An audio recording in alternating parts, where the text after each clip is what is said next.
इसका जब मैंने ग्राफ बनाना शुरू किया तो मेरे को ऐसा ग्राफ बना, I got a graph like this, ठीक है।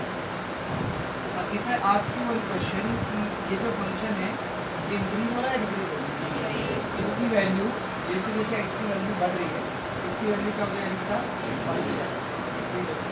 तो ऐसे फंक्शन का मतलब क्या बोलेगा, इंक्रीजिंग, क्या बोलेंगे, इंक्रीजिंग फंक्शन। ये देखिए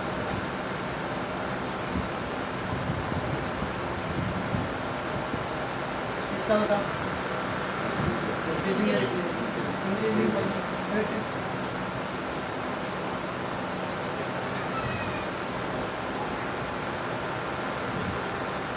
ये डिक्रीजिंग और ये भी डिक्रीजिंग। तो मैंने आपके सामने दो इंक्रीजिंग फंक्शन बनाया और दो डिक्रीजिंग फंक्शन, ठीक है। आपको क्वेश्चन के साथ एक फंक्शन देकर बोलेगा पता लगा ये इंक्रीजिंग है डिक्रीजिंग, फंक्शन दिया क्या पता लगा है इंक्रीजिंग है डिक्रीजिंग। पहला तरीका है ग्राफ बनाना, अगर ग्राफ इंक्रीज होता हो ठीक है तो इंक्रीजिंग फंक्शन, ग्राफ डिक्रीज होता हो ठीक है तो डिक्रीजिंग। और ये करने वाले के हम लोग जिसके इतना टाइम नहीं ग्राफ बनाते हैं, लेकिन तो इस चीज़ को चेक करने के लिए हम लोग डेरिवेटिव का भी इस्तेमाल करते हैं। इसका इस्तेमाल करेगा डेरिवेटिव कैसे, मैंने आपको फिजिक्स के लेक्चर्स में पढ़ाया कि बेटा जब भी कोई लाइन ऐसी बनती है ऐसी तो उसका स्लोप पॉजिटिव होता है, ऐसी लाइन तो ऊपर जाती है, लेकिन जब भी कोई लाइन ऐसी बनती है तो इसका स्लोप कैसा आता है, इसका स्लोप कैसा आता है वो नेगेटिव, ठीक है। अगर कोई लाइन ऐसी बनती है तो उसका स्लोप क्या आता है, ये हम लोग मानते हैं। तो ऊपर जाती हुई लाइन देगी तो पॉजिटिव स्लोप, नीचे आती देगी तो नेगेटिव स्लोप, ऐसा हॉरिजॉन्टल देगी तो जीरो स्लोप, करेक्ट है। यहाँ देखिए एक कर्व है ना बेटा, कर्व का स्लोप कैसा निकालते हैं, किसी भी पॉइंट पर क्या बनती है टेंजेंट, यहाँ टेंजेंट बनाओगे ऐसा बनेगा, यहाँ भी टेंजेंट बनाओगे ऐसा बनेगा, यहाँ भी टेंजेंट बनाओगे ऐसा बनेगा। हर केस में टेंजेंट कैसा आ रहा है, ऊपर जाता हुआ है या नीचे आता है, यहाँ टेंजेंट बनाओ नोटिस कर लो, यहाँ टेंजेंट कैसा आ रहा है नीचे आ रहा है। यानी कि अगर कोई इंक्रीजिंग फंक्शन है, कैसा फंक्शन है, इंक्रीजिंग फंक्शन है, तो उसमें किसी भी पॉइंट पर टेंजेंट जो होता है उसका स्लोप कैसा होता है वो पॉजिटिव, और अगर कोई डिक्रीजिंग फंक्शन है तो उसमें किसी भी पॉइंट पर टेंजेंट का स्लोप कैसा होता है negative. Now how to find out slope of tangent, slope of tangent का फॉर्मूला क्या होता है, first exercise, slope of tangent किसके बराबर होता है, डेरिवेटिव, स्लोप ऑफ टेंजेंट किसके बराबर होता है, dy/dx, डेरिवेटिव। तो अगर कोई इंक्रीजिंग फंक्शन रहेगा तो उसका टेंजेंट का स्लोप हमेशा पॉजिटिव है, मतलब डेरिवेटिव हमेशा क्या है पॉजिटिव, क्योंकि स्लोप ऑफ टेंजेंट किसके बराबर होता है डेरिवेटिव। तो इंक्रीजिंग फंक्शन के लिए f डैश ऑफ x की वैल्यू हमेशा क्या रहेगी पॉजिटिव, पॉजिटिव मतलब 0 से बढ़कर। अच्छा डिक्रीजिंग फंक्शन में स्लोप ऑफ टेंजेंट हमेशा कैसा रहेगा नेगेटिव, और स्लोप ऑफ टेंजेंट मतलब f डैश है ना डेरिवेटिव, तो इधर पे डेरिवेटिव हमेशा क्या करेगा नेगेटिव मतलब लेस देन। तो इंक्रीजिंग फंक्शन किसको बोलते हैं, जिसके ऐसा फंक्शन जिसके डेरिवेटिव की वैल्यू हमेशा 0 से क्या आ रही है, हमेशा हमेशा 0 से, ऐसा नहीं कि कहीं पे 0 से बड़ी आती है कहीं पे 0 से छोटी आती है, समझे। और डिक्रीजिंग फंक्शन किसको बोलते हैं, जिसके डेरिवेटिव की वैल्यू हमेशा 0 से छोटी, 0 से बड़ी मतलब पॉजिटिव और 0 से छोटी मतलब। अब ये दो ग्राफ मैंने क्यों बनाया था, इस ग्राफ में देखा यहाँ पर ये फंक्शन क्या हो रहा है वो इंक्रीज, यहाँ पर भी फंक्शन क्या हो रहा है इंक्रीज, यहाँ से यहाँ क्या हो रहा है लाइन इंक्रीज हो रहा है डिक्रीज, ऐसा ही कांस्टेंट, ऐसा ही कांस्टेंट। तो एक इधर स्लोप कैसा आएगा बेटा पॉजिटिव, इधर स्लोप कैसा आएगा बोल पॉजिटिव, इसका स्लोप क्या है, तो फंक्शन है ये भी इंक्रीजिंग, फंक्शन है ये भी इंक्रीजिंग, और इसका स्लोप या तो पॉजिटिव आ रहा है या तो 0। इसको ऐसा लिखूंगा मैं, स्लोप मतलब डेरिवेटिव, स्लोप मतलब डेरिवेटिव, या तो पॉजिटिव आ रहा है, पॉजिटिव मतलब 0 से बड़ा, या तो कैसा आ रहा है 0 equal to 0, greater than equal to 0। Function ये भी कैसा है बोल इंक्रीजिंग, और इन दोनों में फर्क क्या है, कंटिन्यू इंक्रीज हो गया सिर्फ और सिर्फ इंक्रीज हो रहा है, ये इंक्रीज हुआ कांस्टेंट हो गया इंक्रीज हो, तो सिर्फ और सिर्फ इंक्रीज हो रहा है, क्या इंक्रीज भी हो रहा है कुछ पॉइंट्स पर कैसा कांस्टेंट, राइट। तो ऐसे फंक्शन को हम लोग इंक्रीजिंग फंक्शन बोलते हैं, ऐसे फंक्शन को हम लोग क्या बोलते हैं इंक्रीजिंग फंक्शन। लेकिन ऐसा फंक्शन जो खाली इंक्रीज हो, सिर्फ इंक्रीज होता है, उसको बोलते हैं स्ट्रिक्टली इंक्रीजिंग, क्या बोलते बोल, स्ट्रिक्टली इंक्रीजिंग, खाली इंक्रीज होना चाहिए और कुछ नहीं। इसका एक और नाम है, स्ट्रिक्टली की जगह पे हम लोग मोनोटोनिकली भी यूज करते हैं। क्या बेटा, मोनोटोनिक, मोनोटोनिक समझता है, मोनोटोनिक जब कोई एक ही काम को बार बार वैसे ही करते जाए बिना कुछ चेंज, उसको मोनोटोनस बोलते हैं। क्या बोलते बोल, monotonous.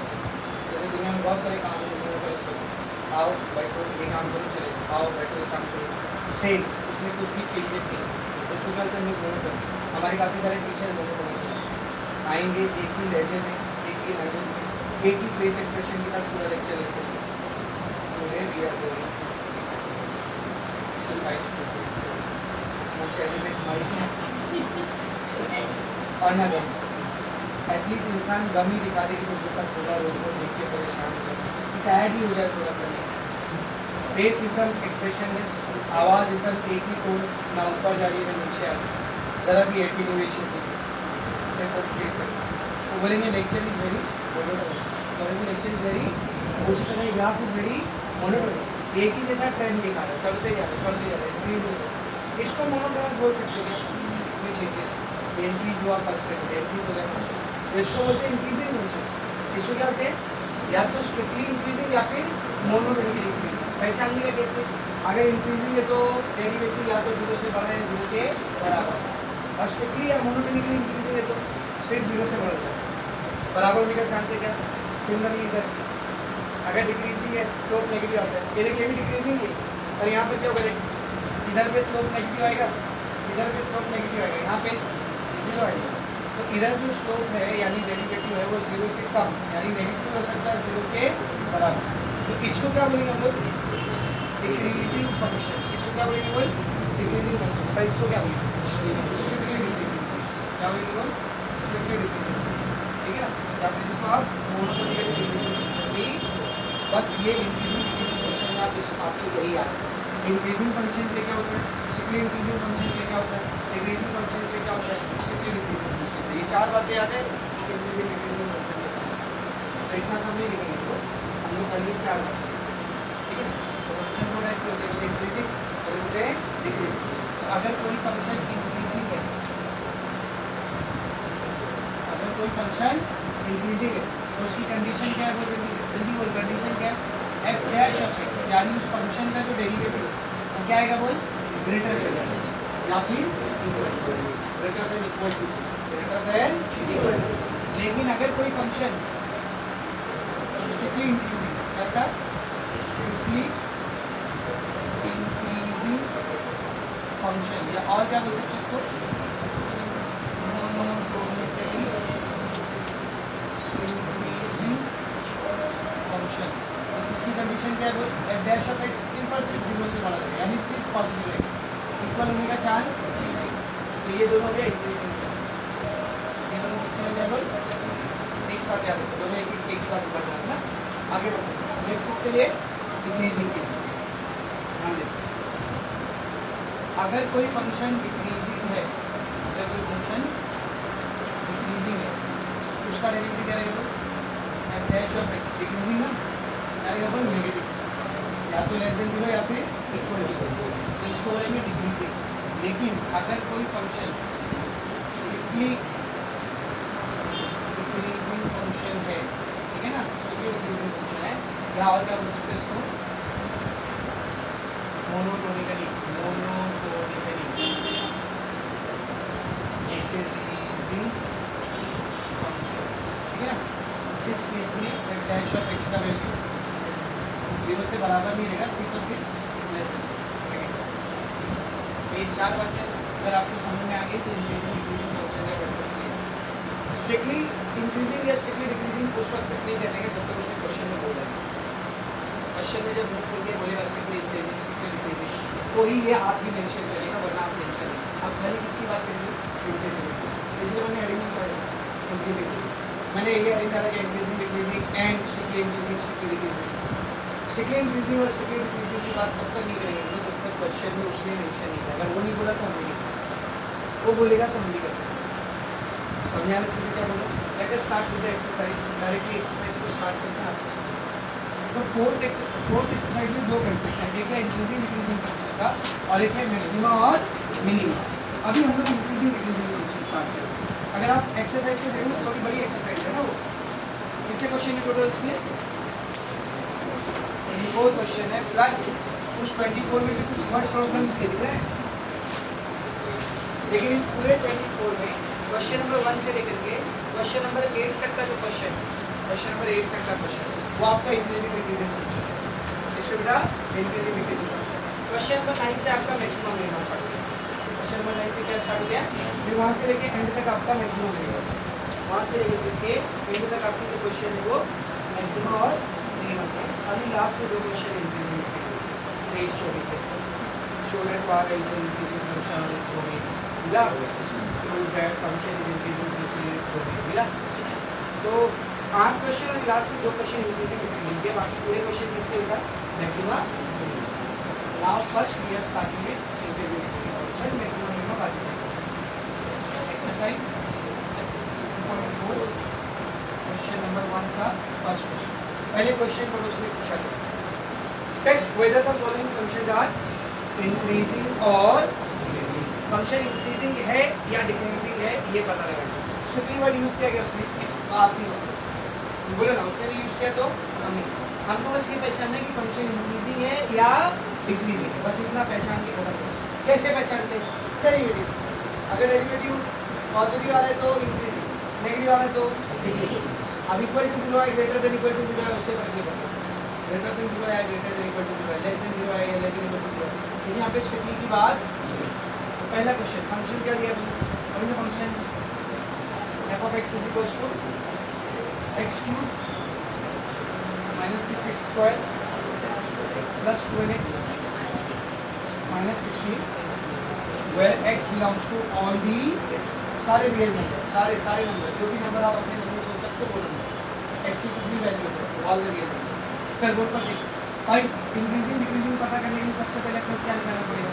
Derivative, differentiating with respect to x, f of x का डेरिवेटिव x क्यूब का 6x स्क्वायर का 2x 12 ऐसे x का वर्ग 16 का 0 कितना आ गया? और dash of x equals to 3x square minus 12x plus 12। क्या इसमें से कुछ कॉमन आ रहा है? तीनों में कुछ कॉमन आ रहा है, इसकी आ रहा है ना, तीन कॉमन आ रहा है, कॉमन क्या बचा? x square minus 4x plus, सही है? क्या क्वाड्रेटिक इक्वेशन ही दी है ना, इसके वेक्टर निकाल सकते हैं हम लोग।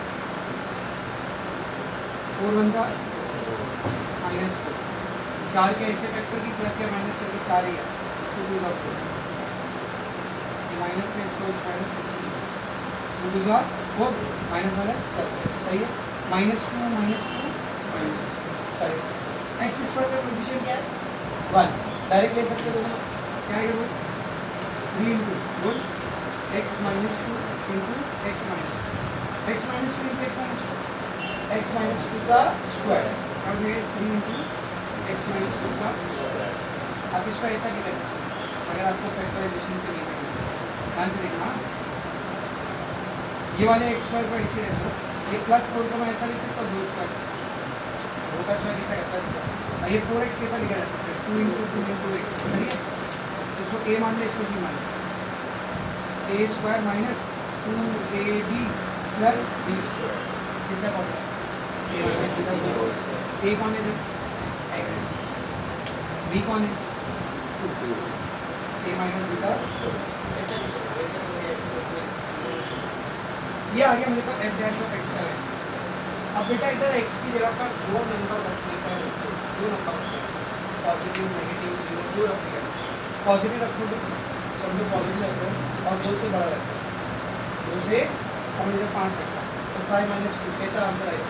प्लस में आंसर, उसको स्क्वायर भी प्लस में, इससे छोटा नंबर रखो, 2 से छोटा नंबर रखो, समझो 1 रखा, 1 माइनस 2 माइनस 1 और माइनस 1 का square plus negative number minus 3 है, माइनस 3 माइनस 2 माइनस 5 माइनस 5 का स्क्वायर प्लस 25। ध्यान में x की अगर 2 वैल्यू उठा के रखना है, देख आंसर हमेशा कैसे आएगा? पॉजिटिव। खाली एक वैल्यू ऐसी जहाँ पर आंसर 0 है, अगर x की यहाँ पर 2 रखो तो 2 रखोगे तो माइनस 2 0 0 का स्क्वायर 0 0 into 2 0 तो खाली x इक्वल टू 2 एक ऐसी वैल्यू जहाँ पर ये 0 है वरना सारी की सारी वैल्यूज पर पॉजिटिव है। अब हम यहाँ पर लिखेंगे x minus 2 का स्क्वायर x minus 2 का square will be greater than or equal to 0 या तो greater than 0 आ रहा है या तो equal to 0 कब आ रहा है मैंने यहाँ पे 2 लगा या तो 0 आ रहा है या तो पॉजिटिव मतलब greater than x minus 2 का whole square will be greater than or equal to 0 for all values ये उल्टा ये आ गए कहाँ बढ़ते लॉजिक में quantifier existential quantifier universal quantifier इसमें क्या पढ़ते हैं उल्टा है ना क्या पढ़ते हैं इसको क्या पढ़ते हैं इसको फॉर ऑल क्या पढ़ते हैं इसको फॉर ऑल इसको डायरेक्टली आ ना बेटा ठीक है क्या पढ़ेंगे इसको फॉर ऑल x minus 2 का whole square is greater than equal to 0 for all values of x belonging to तो x का कोई भी नंबर उठा ले रियल नंबर में से और यहाँ पर पुट कर दे तो जो आंसर आएगा तो उसको या तो 0 आएगा या तो उससे बड़ा यानी पॉजिटिव। अगर इसकी value greater than equal to 0 है तो 3 into x minus 2 का होल स्क्वायर की वैल्यू भी क्या रहेगी ग्रेटर देन इक्वल टू 0 तो ये 3 भी प्लस नहीं है पॉजिटिव नंबर को पॉजिटिव से मल्टीप्लाई करें आंसर पॉजिटिव और ये है कौन what is this tell me f dash therefore f dash of x is greater than equal to 0 for all values of x belonging to us और एक बार ये कंडीशन आ गई मतलब फंक्शन ऐसा है therefore f of x is an increasing graph बनाए और पता कर लेंगे कुछ ये एप्लीकेशन समझ अच्छे से नेक्स्ट ये देख सेकंड क्वेश्चन में f of x is equals to 2 minus 3x plus 3x square minus x cube तो value all values of x belonging to है ना सेम ऐसे सॉल्व करेंगे स्टार्ट करो वर्क करेंगे differentiating with respect to x f of x का derivative f dash of x उनका derivative 0 तीन ऐसे x का डेरिवेटिव 1 तीन ऐसे x स्क्वायर का derivative 2x minus x cube का डेरिवेटिव x स्क्वायर 0 को नहीं लिखेंगे तो भी चलेगा क्या बचा minus 3 3 to the 6x minus 3x square सब में कुछ कॉमन लिया है माइनस 3 को कॉमन लिया ताकि x स्क्वायर प्लस में माइनस 3 को कॉमन लिया यहाँ से माइनस 3 चलेगा क्या बचा x स्क्वायर यहाँ पे x बचेगा 6 में से 3 बार चले गया 2 बचेगा और प्लस में से माइनस बार चले गया तो अभी तो देखा minus minus plus 3 to the 6 और यहाँ से माइनस 3 बार चले गया तो प्लस चलेगा ना ऐसा लिखा तो बोल चलेगा कि समझ से क्या होंगे बेटे क्वाड्रेटिक इक्वेशन तो या तो इसको क्वाड्रेटिक इक्वेशन से फैक्टर करके निकालो या फिर ऐसे माइनस 3 यहाँ से निकालो ना एक्स स्क्वायर ऐसे ही ये 1 को क्या लिखूंगा मैं 1 स्क्वायर और ये माइनस 2x को 2 इंटू एक्स इंटू 1 क्या हो गया A square minus 2ab plus B square इसका फॉर्मूला ए माइनस बी का आगे में कोई डैश हो ठीक है ना अब बेटा ध्यान से सुनो इस x की जगह जो वैल्यू रखना है जो वैल्यू रखना है एक से बड़ी वैल्यू रखोगे पॉजिटिव में आएगा स्क्वायर करोगे पॉजिटिव में एक से छोटी वैल्यू रखोगे माइनस 2 माइनस 3 नेगेटिव में आएगा नेगेटिव का स्क्वायर करोगे पॉजिटिव तो ये जो ब्रैकेट दिख रहा है ये हमेशा क्या रहने वाला है फिर से ये जो ब्रैकेट दिख रहा है ये हमेशा क्या रहने वाला है पॉजिटिव रहने वाला है हाँ खाली एक टाइम पर 0 है कब जब इधर 1 माइनस 1 तो मैं ऐसा लिखूंगा x माइनस 1 का होल स्क्वायर इसकी वैल्यू हमेशा या तो 0 से बड़ी या फिर 0 आएगी कोई भी नंबर रख दो यहाँ पर जो नंबर रखने का और all values of x belonging to real number में से उठा के जो नंबर रखने का रख दो इधर इसका आंसर या तो 0 आएगा या 0 से बड़ा यानी पॉजिटिव ये इसकी बात हुई हाँ लेकिन जब मैं इसको माइनस 3 से मल्टीप्लाई करूँगा अब ये तो हमेशा प्लस में आ रहा है और एक वैल्यू जो प्लस में आ रही है उसको माइनस 3 से मल्टीप्लाई करोगे तो आंसर हमेशा क्या है माइनस खाली एक टाइम पर 0 है जब ये ब्रैकेट क्या हो 0 तो ये वैल्यू हमेशा माइनस में आने वाली माइनस मतलब लेस देन दिस या एक टाइम पर क्या आएगी 0 तो ये वैल्यू हमेशा या तो 0 से छोटी यानी नेगेटिव या फिर 0 के बराबर रहेगी और all values of x belonging to रहेगी कन्फ्यूजन तो नहीं है ना, इसको उल्टा करके कर दिया मैंने जबरदस्ती नहीं किया, ये हमेशा पॉजिटिव है, लेकिन जब उसको नेगेटिव 3 से मल्टीप्लाई करूँ तो आंसर हमेशा माइनस टू समझ आ रहा अच्छे से। और व्हाट इज दिस, ये कौन है f dash of x, f dash of x की value less than equal to 0 आ रही है for all values of x belonging to R, this condition is for decreasing function, therefore f of x is a decreasing function. समझा? और question लिखो, f of x is equals to x minus 1 by x और x belonging to real number, और यहाँ पर एक special condition दी है x should not be equal to होना ही चाहिए, सारी सी बात। अगर x 0 हो जाए गलती से, अगर x 0 हो गया इधर 0 आएगा, एनीथिंग ऑन 0 इंक्रीमेंट, तो फंक्शन एग्जिस्ट नहीं करेगा, और जो फंक्शन एग्जिस्ट नहीं कर रहा वो इंक्रीजिंग डिक्रीजिंग में कैसे चलेगा? तो x कुछ भी होना चाहिए लेकिन 0 तो नहीं होना चाहिए, बाकी सब कुछ सेम होगा, खाली एक एक्स्ट्रा कंडीशन है, सब कुछ सेम होगा। Differentiating respect to x, f of x का डेरिवेटिव f dash, x का derivative 1 minus x 1 by x का डेरिवेटिव माइनस 1 बाय x, क्या बनेगा बोलिए? माइनस माइनस सही है। इधर x की जगह जो रखने का है, जो रखने का है, 0 तो रख नहीं सकते क्योंकि पहले ही दो x 0, इधर पॉजिटिव नंबर रखने का है, नेगेटिव नंबर रखने का है, स्क्वायर का रूट क्या है? पॉजिटिव है, ये जो 1 बाय x स्क्वायर है, 1 बटा 1 बाय स्क्वायर x में जो नंबर रखने का रखो, ये हमेशा क्या आने वाला है? पॉजिटिव, हमेशा क्या आने वाला है? बस 0 आ सकते क्या कभी? पॉसिबल नहीं, 0 कभी नहीं आ सकता। इसको किससे भी डिवाइड करते आंसर 0 नहीं आएगा जब तक ऊपर 0 ना हो जाए, और ऊपर तो 1 फिक्स है ना, तो इधर इक्वल लगेगा क्या? बोल इधर ना इधर नहीं लगेगी, इधर इक्वल लगेगा, इधर इक्वल नहीं लगेगा, ये हमेशा पॉजिटिव आने वाला है, क्या आने वाला है? बोल हमेशा, ताकि इसकी वैल्यू हमेशा पॉजिटिव है for all values of x belonging to real number and x should not be equal to, सही है, ठीक है ना। अब इसको जब मैं 1 प्लस करूंगा तो भाई एक पॉजिटिव नंबर को +1 करेगा तो भी कैसा आएगा? Positive, will be positive for all values of belonging to x belonging to real number r, x should not be equal to 0। What is this? f dash of x is greater than 0 for all values of x belonging to real number and x should not be equal to 0। ये किसी condition है, f dash of x greater than 0 किसी condition है, strictly increasing, आपको पता ही थी ये function strictly increasing और 0 नहीं बनेगा, उसने पूछा क्या स्ट्रिक्टली, हम लोग क्या लिखेंगे? देखो f of x is an increasing function, समझा? जब तक स्ट्रिक्टली मेंशन नहीं करेगा तब तक लिख दिए तो गलत हो जाएगा, नहीं गलत, लेकिन जैसा क्वेश्चन पूछा वैसा आंसर समझ आ रहा है आपको? मालूम है कैसा फंक्शन है वो? स्ट्रिक्टली इक्वल टू इधर पे नहीं है, समझ में आ रहा है अच्छे से? आगे नेक्स्ट क्वेश्चन, तो यहाँ पर अपना क्वेश्चन नंबर 1 फिनिश हो गया, अभी क्वेश्चन नंबर 2 देखेंगे। क्वेश्चन नंबर 2 में क्या बोला बेटा? देखिए, find the values of x for which the following functions are strictly increasing. अब आपको चेक नहीं करना है कि इंक्रीजिंग या डिक्रीजिंग, उसने बोल दिया, क्या बोल दिया उसने? फंक्शन स्ट्रिक्टली इंक्रीजिंग है, उसने बोल दिया। आपको करने का क्या है?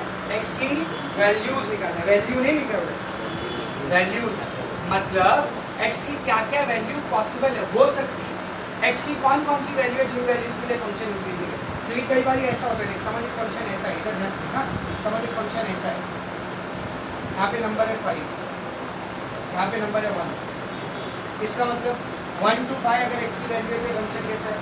डिक्रीजिंग है, और अगर वैल्यू 5 से बड़ी कुछ भी रहती है, 5 से बड़ी कुछ भी रहती है तो फंक्शन कैसा है? तो आपको वही पता करना है कि x की क्या क्या वैल्यू हो सकती है, कहाँ से कहाँ तक, या किससे बड़ी या किससे छोटी, यहाँ पर ये फंक्शन क्या हो बेटा? इंक्रीजिंग। तो इधर फाइंड द वैल्यूज लिखा है, इसका ये मतलब नहीं x is equals to something आएगा, रेंज में आ सकता है आपको, x की वैल्यू इससे बड़ी होनी चाहिए, x की वैल्यू इससे छोटी होनी चाहिए, या फिर x की वैल्यू ये और ये नंबर के बीच में होनी चाहिए, ऐसा आंसर आएगा। समझा अच्छे से? करते हो, देखने में आपको ऐसा लग रहा है क्या दिया हुआ है इतना आसान, सब लोग ध्यान से देखिए। अच्छा इधर स्ट्रिक्टली मेंशन किया है, क्या मेंशन किया था? स्ट्रिक्टली इंक्रीजिंग, क्या बोला है? Strictly increasing. तो स्ट्रिक्टली इंक्रीजिंग मतलब कौन सी कंडीशन है? ये वाली ना, इसको याद रखना। देखिए सब पहला question, what is the function? Function क्या है? 2x3 - 3x² 2x3 - 3x square minus 12x plus 6 ये फंक्शन है आपके पास, सही है। अब वो क्या बोला, स्ट्रिक्टली इंक्रीजिंग बोला, स्ट्रिक्टली डिक्रीजिंग बोला, उसको छोड़ो, दोनों ही चेक करने के लिए डेरिवेटिव होना चाहिए ना आपके पास। तो सबसे पहले चुपचाप डेरिवेटिव निकालो, differentiating with respect to x, f of x का derivative f dash of x 2x x का derivative 3x 3x x square का डेरिवेटिव 2x 12x x का डेरिवेटिव 1 j का डेरिवेटिव 0, क्या है देखो f dash of x equals to 6x square minus 6x minus 12, क्या common आ रहा है सब में से 6 सब में से क्या गिरता कॉमन बचा, क्या देखिए x square minus x minus, सही है। क्वाड्रेटिक इक्वेशन है, try to find out the factors, 2 1 जा 2, सही है, नीचे माइनस 2 का एक ही फैक्टर बनता है 2 1 जा 2, और कुछ पॉसिबल नहीं है, 2 का टाइम होगा ना 2 1 जा 2, नीचे माइनस है तो क्या आएगा बोल माइनस, इधर क्या करेंगे प्लस, ये माइनस प्लस 2 1 जा 2 माइनस प्लस माइनस है ना, अब 2 1 जा 2 minus plus minus 2 plus 1 minus, सही है। x स्क्वायर का कोएफिशिएंट कितना है 1, और फैक्टर्स को डायरेक्ट लिखेंगे क्या आएगा बस f dash of x equals to 6 into ये पूरे ये दो वेक्टर आ गए ना, क्या बोल x माइनस 2 x प्लस, तो ये आ गया मेरे को डेरिवेटिव, ठीक है, मेरे को अब उसने क्या बोला बोल since f of x is a strictly increasing function, ये क्वेश्चन में दिया ना कि हमारा जो फंक्शन है वो कैसा फंक्शन है, वो स्ट्रिक्टली इंक्रीजिंग फंक्शन है।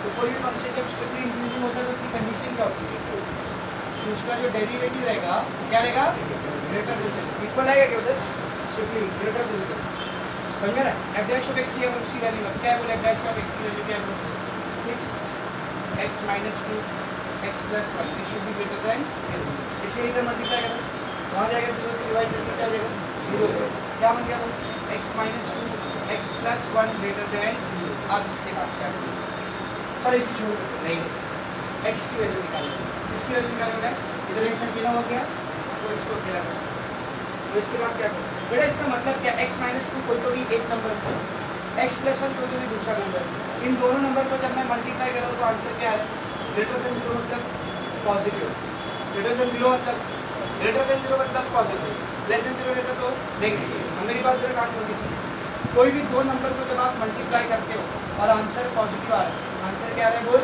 पॉजिटिव, तो इसकी दो ही पॉसिबिलिटी है, या तो दोनों नंबर पॉजिटिव होंगे या तो दोनों नंबर दो पॉसिबिलिटीज है कि नहीं, ए बी प्लस में मल्टीप्लाई किए प्लस प्लस, या दूसरी पॉसिबिलिटी है ए बी माइनस में माइनस माइनस, एक प्लस में हो गया दूसरा माइनस में हो गया, तो प्लस माइनस आंसर किसमें आएगा माइनस में, एक माइनस में हो गया दूसरा प्लस में हो गया तो माइनस प्लस आंसर कितना आएगा माइनस, और फिर माइनस आंसर नहीं चाहिए अपने को कैसा आंसर चाहिए ग्रेटर देन 0 मतलब पॉजिटिव, ये सिर्फ कब पॉसिबल है जब या तो दोनों पॉजिटिव या तो दोनों नेगेटिव। तो देखिए ये चीज़ जो मैं यहाँ लिख रहा हूँ मैं आपके लिए लिख रहा हूँ, आपका आंसर में लिखने जरूरत नहीं, मैं आपका लिख रहा हूँ बोल कर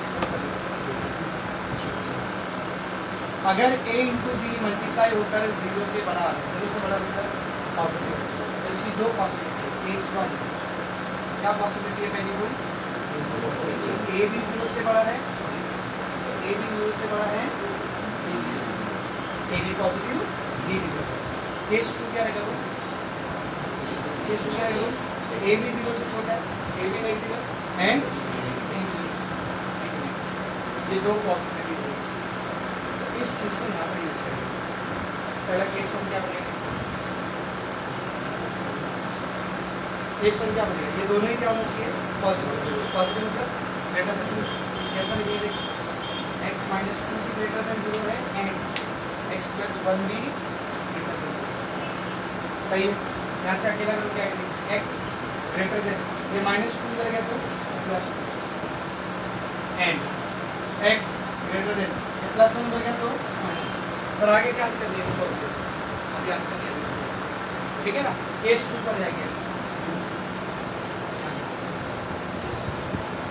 केस 2 क्या बोलता है बेटा बोल, दोनों आप चारों की मल्टीप्लाई के आंसर पॉजिटिव है तो दोनों या तो पॉजिटिव होना चाहिए या तो दोनों नेगेटिव मतलब बोला लेस देन या तो x plus 2 less than 0 and x minus 2 less than 0 and x plus 1 less than 0। क्या गया यहाँ से x लेस देन माइनस 2 कर गया तो प्लस प्लस 2 का प्लस नहीं करेंगे तो भी चलेगा। x लेस देन प्लस 1 कर गया तो ये दोनों केस में से आया। अब इन दोनों में दोनों ही वैल्यू सही है या एक वैल्यू सही है या दोनों ही वैल्यू सही नहीं है, ये आपको चेक करना है। तो ना दोनों ही वैल्यू सही है, दो में से कोई एक सही है या एक भी सही है, वो आपको चेक करना है। सेम उधर तो इसको चेक करने का सबसे आसान तरीका नंबर लाइन में क्या करेंगे ये रफ वर्क है। आप चाहिए तो करो लेकिन फिर कैसे करेंगे? ये मैंने मेरा नंबर लाइन ये रहा 0, ये नंबर कौन सा देखता हूँ किधर आएगा बोल -1। अच्छा नंबर लाइन पे जब ग्रेटर देन की बात चलती तो आप आगे जाते हो पीछे आते हो? आगे जाते हो। और लेस देन के लिए पीछे आते हो। दोनों को यहाँ पर रोटेट करो। पहला क्या लिखा है x इज ग्रेटर देन 2, ये रहा 2 ग्रेटर देन 2 मतलब इसके आगे जाएगा ये x इज ग्रेटर देन। दूसरा क्या बोल x इज ग्रेटर देन -1, इधर ध्यान से ये रहा -1 ग्रेटर मतलब आगे जाएंगे x इज ग्रेटर देन -1। इन दोनों में से कौन सी कंडीशन को मैं लूंगा तो सही रहेगी? इधर और लगा या एंड लगा? एंड का मतलब क्या होता है? दो में से एक सेटिस्फाई होगा तो चलेगा, ये है क्या? उसको और बोलना। एंड का मतलब क्या होता है?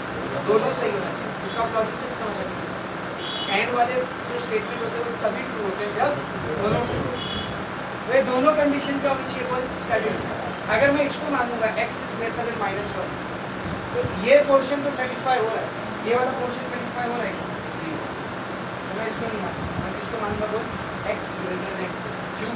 अगर मैं x ग्रेटर देन 2 को सही को मानता हूँ, x ग्रेटर देन 2 में ये वाली कंडीशन भी सेटिस्फाई हो गई, ये वाली और इसकी भी ये वाली कंडीशन क्या बेटा यहाँ के आगे की सेटिस्फाई होगी, यहाँ के पीछे की नहीं होगी मत बोल दो, क्योंकि इसके पीछे वाली जो है इस कंडीशन को तो सेटिस्फाई कर रहा है, इसको कर रहा है क्या? नहीं कर रहा, तो उसको क्यों लेंगे? यानी मैं बोलने चला कि कॉमन क्वेश्चन है ना, दोनों को कौन सा क्वेश्चन है ना कॉमन, तो कॉमन क्वेश्चन कौन सा यही वाला है ना कॉमन क्वेश्चन। ये कॉमन क्वेश्चन को कौन बता रहा था? x is greater then 2। हम क्या लेंगे देखो x इज ग्रेटर देन समझ में आ सकता है चीज इसी तरीके से। इसको ऐसा समझो अपने पे शॉपिंग के लिए जाते हैं, ठीक है ना, आप एक बार शॉपिंग के लिए जाते हैं तो आपके पास पैसा था, अब आपके सामने मुझे पूछे ये फला सामान जो खरीदेंगे कितने का खरीदेंगे, उसने बोला ये जो सामान है ये 500 से ज़्यादा खाएगा, ये जो दूसरा वाला सामान है ये 2000 से ज़्यादा खाएगा, तो 500 रुपये लेके जाओगे 500 से ज़्यादा पैसा लेके जाओगे 2000 से ज़्यादा पैसा लेके 2000 से ज़्यादा ना। कैसे समझ आपको एक शर्ट खरीदनी थी और आपको जैसे एक ईयरबड लेनी थी, आपके दोस्त ने बोला कि जो शर्ट है ये 500 से ज़्यादा की और जो ईयरबड है ये 2000 से ज़्यादा की, एक बंदा उसके 700 रुपये चलेगा क्यों? 500 से ज़्यादा है ना वो, 500 से ज़्यादा है ना वो, बिल्कुल नहीं चलेगा। 2000 से तो कम है ना वो, है कि नहीं? तब कितना पैसा लेके जाओगे? जो भी लेके आओगे 2000 से ज़्यादा ही लेके जाओ, क्यों? ताकि दोनों कंडीशन वहाँ पर क्या हो जाए सेटिस्फाई। तो इधर का आप कोई भी नंबर उठा दो, यहाँ से लेके यहाँ तक का कोई भी नंबर उठा दो, वो इस वाली कंडीशन को सेटिस्फाई करेगा। -1 से तो ज़्यादा है वो, 500 से ज़्यादा है वो, लेकिन 2000 से क्या है कम, तो चलेगा क्या? यहाँ का कोई भी नंबर नहीं चलेगा। तो कौन सी वाली कंडीशन सही है? तो जब आपको कोई ऐसा बोले कि भाई 500 से ज़्यादा पैसा लगेगा 2000 से ज़्यादा पैसा लगेगा, तो आप 500 वाली कंडीशन को देखोगे नहीं, आप 500 कंडीशन को देखो 2000, मेरे को 2000 से ज़्यादा पैसा लगेगा। समझ? तो इन दोनों में से कौन सा सही है? वो x ग्रेटर देन, ये हुआ केस 1, ये हुआ केस 1। अभी किसी वाली केस 2, इसको भी सेम ऐसे करेंगे। अब देख जरा थोड़ा कुछ से करने की कोशिश करें। ये मैंने बनाया नंबर लाइन, ये रहा बीच में 0, पहला नंबर क्या है 2, क्या गया 2, दूसरा नंबर क्या है -1, क्या गया -1। पहला क्या बोल लेस देन, पहला क्या है लेस देन मतलब आगे और पीछे ये less than x less than, दूसरा क्या है x less than -1, x less than -1। कौन सी कंडीशन से ये पोर्शन को नहीं लेंगे क्योंकि कॉमन ये वाला पोर्शन है ना, तो इसको कौन सेटिस्फाई करेगा? यही सेटिस्फाई करेगा क्या x लेस देन। दो आंसर है क्या? x greater than 2 x less than minus one.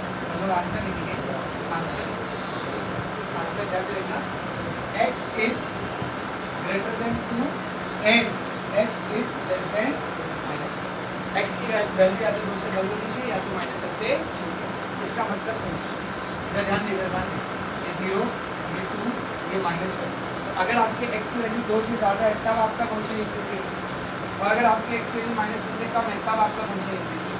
इन दो नंबर के बीच में कैसे लगेगा, इंक्रीजिंग तो नहीं, बाकी कैसा लगेगा, इंक्रीजिंग तो नहीं।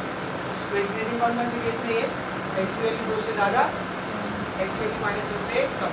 इसको लिखने का एक तरीका और है, 2 से ज़्यादा मतलब कहाँ तक जा सकता है, यहाँ पर गिनती खत्म हुई है। माइनस वन से छोटा मतलब कहाँ तक जा सकता है, यहाँ पर गिनती खत्म हुई, माइनस सही है।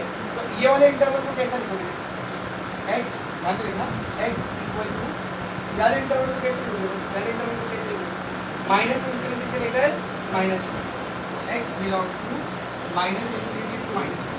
वाले इंटरवल को कैसे लिखोगे, प्लस 2 से लेकर इंफिनिटी, प्लस 2 से लेकर इंफिनिटी। दोनों में से किसी एक को सेटिस्फाई कर रहा है, दोनों को सेटिस्फाई, दोनों को इधर आते हैं, ऐसा भी राइट लाइक दिस और you can write it like, ये दिखाता है स्टूडेंट, ये दिखाता मैं बहुत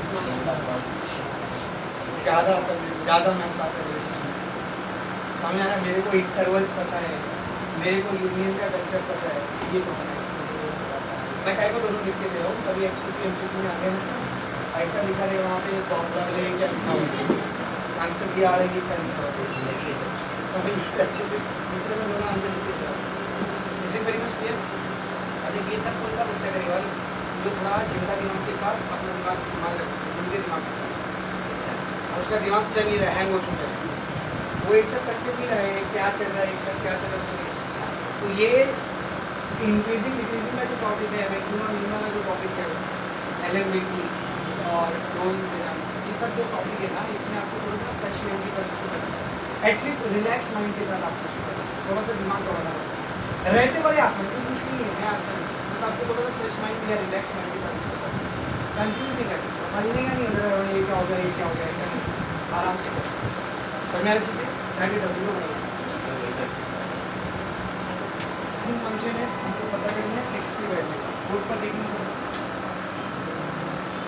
differentiating with respect to X, F of X का derivative F dash of X, 3 का 0, 3 एक्स का 1, 3 एक्स स्क्वायर का 2x और एक्स क्यूब का 3x स्क्वायर, कितना आ गया 3 minus 6x plus 3x square, क्या फॉर्मूला है इसमें, 3 फॉर्मूला है तो बाहर निकाल, अब बस इधर देखिए x square minus 6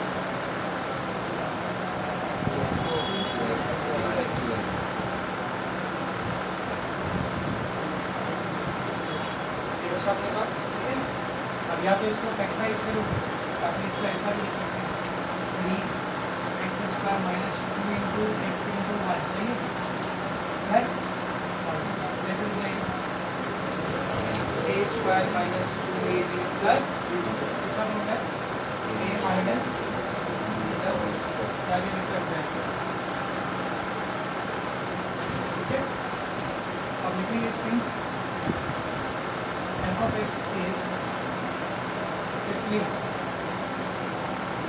increasing function, f of x strictly increasing function, तो strictly increasing function के क्या होता है, f dash of x का वैल्यू 0 से क्या होना चाहिए, ऊपर नहीं आएगा, 0 से बड़ा होना चाहिए, f dash of x की वैल्यू क्या है, 3 x minus 1 का होल स्क्वायर, 3